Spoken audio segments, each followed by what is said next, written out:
En Occident, on a eu beaucoup de tentations. La tentation de l'argent et la tentation de la modernité. Un monde où la technologie a pris place, où le virtuel est devenu une priorité, où les gens sont connectés au monde, mais ils sont déconnectés de la réalité, dans lequel où l'amitié se trouve sur Facebook, où la confiance n'existe plus au sein de la famille. La tromperie est devenue normale, banale, à cause d'une simple rencontre sur Instagram. Une vie virtuelle, loin d'une vie de réalité, où la célébrité se vit dans l'imaginaire, où être populaire devient une illusion, un bien-être illusoire. Tu la rencontres sur Facebook et tu te maries sur Facebook, puis tu la divorces sur Facebook. Où la majorité de ton temps, tu la passes devant des écrans. Tu manges devant la télé, tu dors devant ton téléphone, puis tu t'assois devant ton ordi.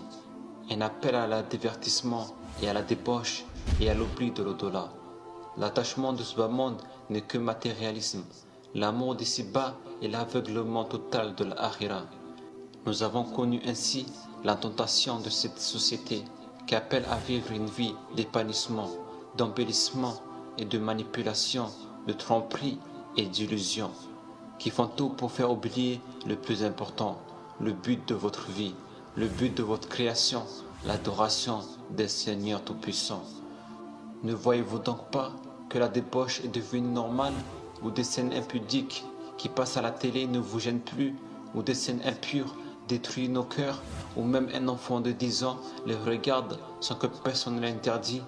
Ce qui est triste, c'est que certaines s'habillent mieux chez eux que dehors.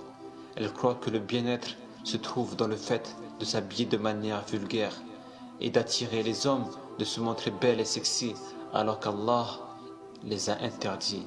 Auprès de leur Seigneur, ils sont dans le feu de l'enfer. Ne comprendront-ils pas que les hommes ne regardent pas ta beauté, mais veulent juste profiter de toi, goûter à ta virginité, puis te délaisser et te retrouver seul et abandonné, Alors ma sœur, préserve-toi et plaie à ton Seigneur. Sois une femme honorable qui a de la valeur auprès des habitants des cieux. Votre vie que vous menez n'est que le copie de ce que vous regardez dans vos télés. Les films, les séries ne sont que l'appel à la débauche et à la perversion. À force de regarder le haram, vous finissez par ressembler à ceux qui le font. Regardez ce qui se trouve dans les films et les clips. Meurtre, le sexe, l'adultère, la perversion, le shirk, la désobéissance et la haine. Cela vous conduit à reproduire la même chose, car ce que vous voyez vous influence automatiquement, car les choses que vous regardez pénètrent dans vos cœurs et détruisent le peu de valeur que vous avez. Et vous finissez par perdre la notion du bien et du mal, et le fait de commettre la désobéissance ne vous gêne plus. Et même pire, le haram est devenu une fierté, car la pudeur n'y est plus. On exhibe nos péchés et on est fier de cela. Ne vous rendez-vous pas compte quel genre de vie on mène, pire que ceux des animaux interdits par Allah, mais par pureté de ma bouche, je ne les mentionnerai pas. Les conséquences de tout cela est l'attirance du monde invisible, l'appel aux djinns et aux shayatines. Ils finissent par tomber amoureux de vous et détruire votre vie. Et vous voyez les conséquences par vous-même: mal-être, tristesse, insomnie, divorce, lunatique, la dépendance des choses impures. Tout cela est le signe de l'attachement d'un djinn à vous. Pourquoi cela arrive? Par la cause du chemin que vous avez emprunté, un chemin dangereux de l'égarement, de la perversion qui mène vers une vie de solitude et d'isolement. Le diable n'a cessé de travailler pour égarer le maximum des jeunes en leur donnant un bonheur de faux semblants, l'alcool, la drogue, le shit, la chicha, la cigarette. Tout cela est une jouissance trompeuse qui détruit votre vie, votre foi et votre santé, qui fait mourir peu à peu votre cœur, peu à peu vous sombrez dans l'égarement profond. Dites-moi, combien de gens ont rencontré leur mari ou leur femme sur internet, dans des sites comme inshallah.com?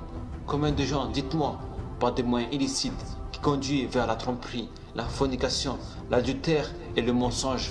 Combien de sœurs montrent leurs photos à des frères? Combien s'échangent leurs parties intimes? Aucune pudeur. Même dans quelle est la crainte qu'on a envers notre Seigneur?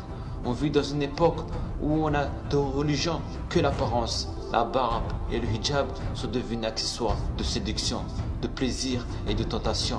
Ne vous arrêtez pas juste à l'apparence, mais cherchez la moralité, la pudeur et le bon comportement.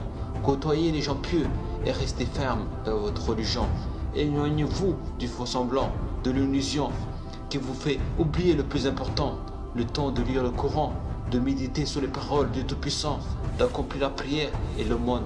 Combien de fois dans vos journées vous lisez le Coran? Combien de sourates vous connaissez par cœur? Combien de prières vous accomplissez à la mosquée? La technologie et la modernité vous a fait oublier de votre religion. Divisez dans vos familles, dans vos maisons. Délaissez la prière à l'heure et l'habitude d'être bienfaisant vers vos proches. Le respect de vos parents et le langage que vous donnez à votre mère est-il convenable? Dites-moi réellement, es-tu sûr que ta mère est satisfaite de toi? C'est bien vrai que cela mène à combattre nos passions, mais cela est une obligation qui convient à tout croyant. Pour mener une vie de piété, de moralité, de caractère bon, d'obéissance, de bonheur, de patience. Voilà ce que ton Seigneur attend de toi. Et on espère atteindre ces qualités. Mais pour cela, il se doit que chacun de nous s'éloigne du faux semblant de ce bas monde, du virtuel qui cesse de prendre place dans notre vie, des réseaux sociaux qui sont les pièges mis en place par les alliés du diable pour égarer les croyants.